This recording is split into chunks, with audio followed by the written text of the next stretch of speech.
তোমরা এগিয়ে চলো জান্নাতের পানে, যার প্রশস্ততা আসমান ও জমিন পরিব্যাপ্ত। রাসূল সাল্লাল্লাহু আলাইহি ওয়াসাল্লাম সাহাবাদের উদ্দেশ্যে কোন যুদ্ধে এই উক্তিটি করেছিলেন? ক, বদরের যুদ্ধে, খ, উহুদের যুদ্ধে, গ, মুতার যুদ্ধে, ঘ, হুনাইনের যুদ্ধে।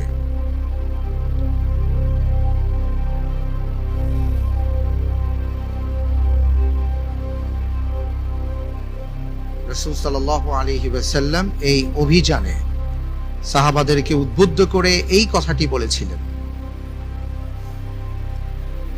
জি আলহামদুলিল্লাহ, আল্লাহর উপর ভরসা রেখে আমি উত্তর বেছে নিচ্ছি ক, বদরের যুদ্ধে।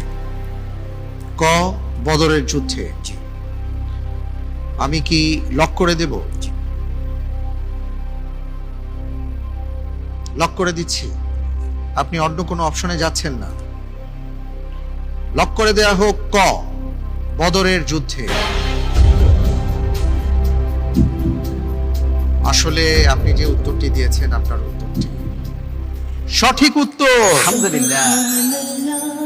আলহামদুলিল্লাহ। জি, বদরের যুদ্ধে রাসূল সাল্লাল্লাহু আলাইহি ওয়াসাল্লাম এই কথাটি বলেছিলেন।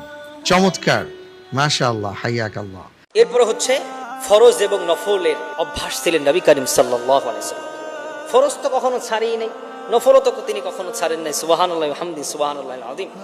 এত অভ্যাস ছিলেন তিনি, ফরজ তো আদায় করতেন, নফলও তিনি আদায় করতেন।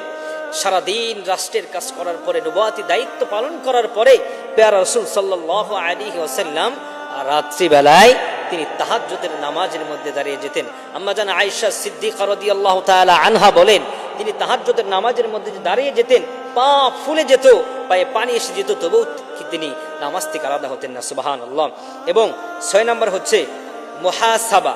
মুহাসাবা মানে হচ্ছে সাহাবাই কেরাম রিদওয়ানুল্লাহি তাআলা আলাইহিম বলেন, সাহাবাই কেরামের বৈশিষ্ট্য, সাহাবাই কেরাম বলেন, তোমরা যদি সুখী হতে চাও, ডিপ্রেশন থেকে বাঁচতে চাও, জান্নাতে মেহমান হতে চাও, তাহলে প্রত্যেক দিন রাতে ঘুমের আগে তুমি কাকে কষ্ট দিলে সেটা হিসাব করে তার কাছে ক্ষমা চাও, এবং তোমাকে কে কষ্ট দিল এটা হিসাব করে তাকে তুমি মাফ করে দাও।